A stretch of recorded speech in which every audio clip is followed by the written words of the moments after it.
The Tale of Tom Kitten by Beatrix Potter, author of The Tale of Peter Rabbit, read by Christine Scarpinato. Once upon a time, there were 3 little kittens, and their names were Mittens, Tom Kitten, and Moppet. They had dear little fur coats of their own, and they tumbled about the doorstep and played in the dust.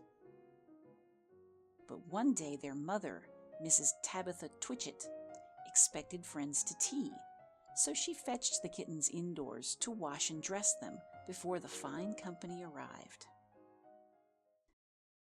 Why did the kittens' mother wash and dress them? Because she was expecting friends to take tea with her in her home. Because she was planning to go out with them. Because it was the usual day for them to wash.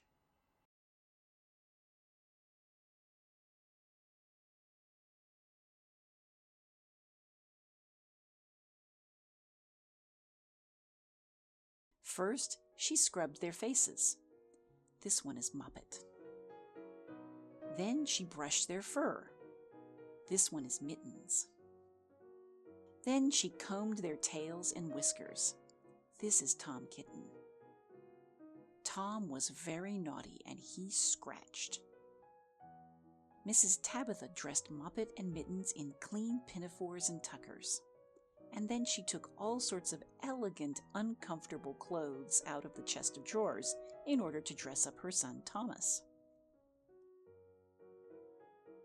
Tom Kitten was very fat and he had grown. Several buttons burst off. His mother sewed them on again. When the 3 kittens were ready, Mrs. Tabitha unwisely turned them out into the garden to be out of the way while she made hot buttered toast.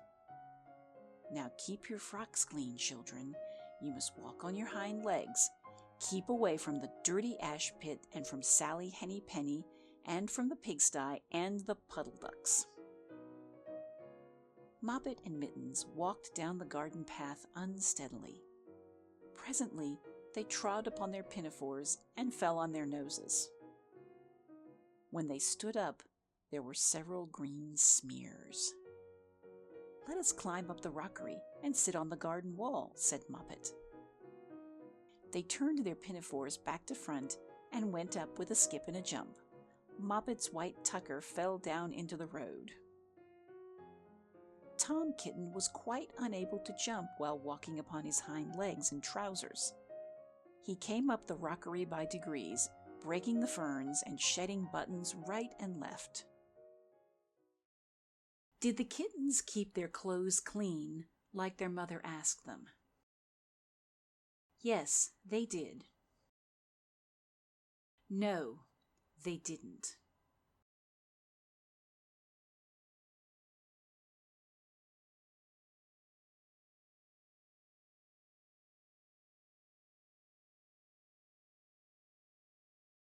He was all in pieces when he reached the top of the wall.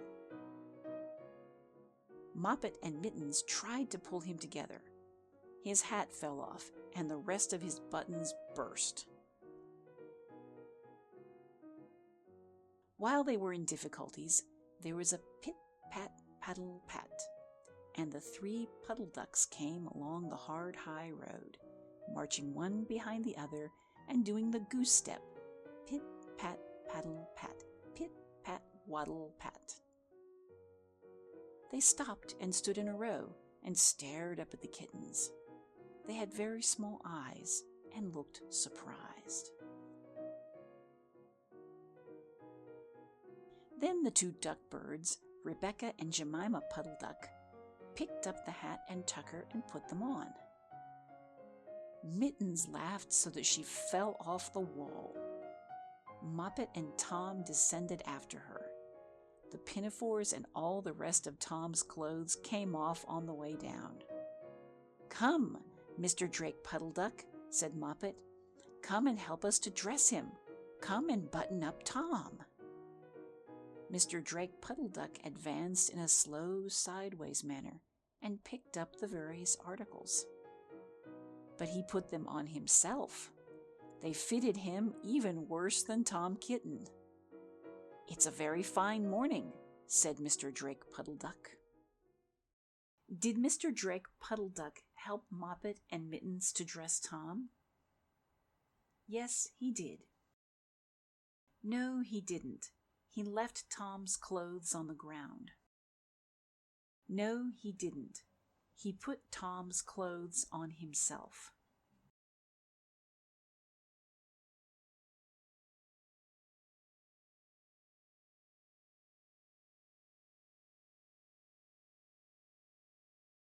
And he and Jemima and Rebecca Puddle Duck set off up the road, keeping step, pit, pat, paddle, pat, pit, pat, waddle, pat.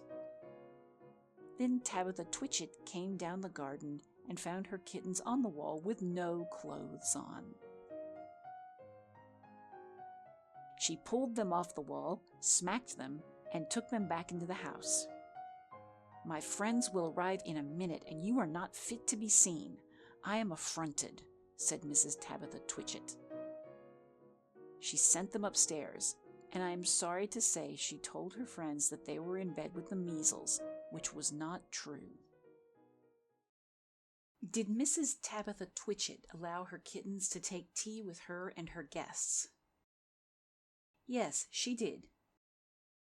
No, she didn't. She sent them upstairs. No, she didn't. She let them take tea in the kitchen.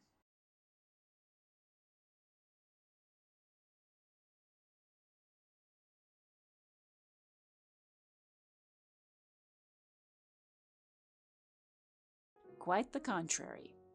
They were not in bed, not in the least. Somehow, there were very extraordinary noises overhead, which disturbed the dignity and repose of the tea party. And I think that someday I shall have to make another larger book to tell you more about Tom Kitten. As for the Puddle Ducks, they went into a pond. The clothes all came off directly because there were no buttons.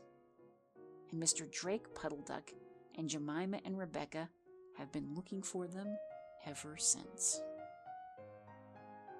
The end.